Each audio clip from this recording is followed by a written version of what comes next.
Bill mori గారు ఒక మాట అంటారు. ఏమంటారంటే, ఎవరి మోకాళ్ళైతే నల్లగా ఉంటాయో వారి కుటుంబాలలో పరిశుద్ధాత్మ దేవుడు తాండవిస్తాడట. ఆమేన్.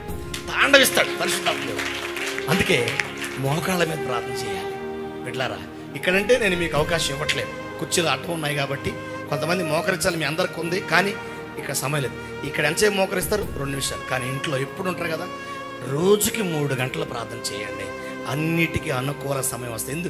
మీకు డౌట్ రావచ్చు, ఎందుకు ప్రార్థన చేయాలంటే సైతాను వెతుకుతున్నాడు మన కుటుంబాల్లో పడకుండా, భార్యాభర్తలు పడకుండా, అత్తగోళ్ళకు పడకుండా, మామాళ్ళకి పడకుండా, అన్నదమ్ములకు పడకుండా, అక్కయ్యలకు పడకుండా, ఆస్తి తగాదాల మీద, కోర్టు సమస్య మీద, పోలీసు సమస్య మీద, రకరకాల అక్రమ సంబంధాలతో తొలతూగిపోతూ ఈరోజు అనేక అనుమానాలతో కుటుంబంలో పెట్టరేగిపోతున్నారు. కారణం అపవాది.